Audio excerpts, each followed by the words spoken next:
following information has been taken from Cyberpunk 2020 Corporation's book and the Cyberpunk Red Jumpstart Kit. Thank you, Arasaka Games, for the copy. Arasaka is a Japanese-based corporation that deals in high-end security, hired police forces, and banking. With at least 1 million employees and their 100,000 plus troops, the presence of such a megacorp with billions can be felt all over the world. Saburo Arasaka was bound to a wheelchair and 101 years old in the time of 2020, vowing to have his consciousness downloaded as an AI so he can overwatch the megacorporation even in physical death. His goal with starting the company was to gain as much power and resources as possible to help Japan reascend into imperial glory. The megacorp has training facilities, weapons factories, and a huge R&D facility with black ice so strong it'll literally kill any netrunner attempting to breach their security. Arasaka will gladly lend out their highly trained security to other corps for a steep price.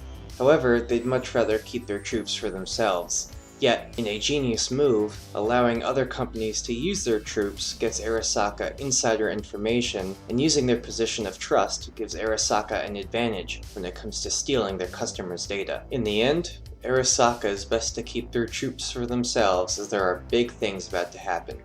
In 2022, large-scale battles engulfed the sky of Earth as megacorps flexed their might and started performing airstrikes on trade routes and energy farms, trying to weed out the weak corporations. Of course, two big players were Arasaka and the American-based Militech. The only thing that stopped the full space war was the High Riders, who lived in a suborbit platform shooting at both sides, thus keeping the battle that lit up the night sky in check. However, most would have wished that the battle stayed in the night sky. On August 20th, 2023, a nuclear device was detonated on the top floors of Arasaka Tower in Night City. None of the megacorps had stooped low enough to use nuclear devices on each other. Large-scale non-nuclear devices and civilian casualties were fine, but nuclear explosive prohibition was roughly a gentleman's agreement. No one quite knows who set off the pocket nuke on top of Arasaka, and although it didn't level the entire city, it destroyed millions of Eurodollars in property and killed thousands. There are rumors that Militech set off the device, and others say Arasaka set it off to deny the secrets that reside within from the parties unknown.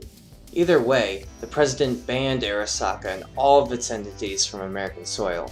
The Japanese government almost breaks down in 2025, 2 years later. However, by giving up all association with Arasaka, the government is able to save face and not disintegrate. However, Arasaka is allowed to have their corporation on Japanese soil, and only there. Between 2026 and 2030, being reduced to a shell of its former glory, infighting begins to happen and sub-factions begin to break up the megacorp. Most notably, Michiko Arasaka, who allies with the American government. All this leads up to Cyberpunk 2077. Arasaka is now reunified and is quickly growing up to be even bigger than it was before the nuclear detonation and the time of Red. When you play Cyberpunk 2077, expect this megacorp to be very difficult to deal with.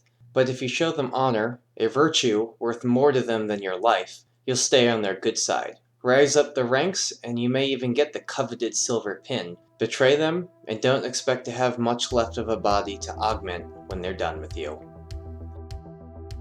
Hey guys, thanks for watching. If you'd like more Cyberpunk information, make sure to subscribe, as Matt and I are both fans of the tabletop RPG, and you can bet that we're both going to get 2077. Thanks again to Arasaka Games and all the info that they've given us. Stay safe and game on.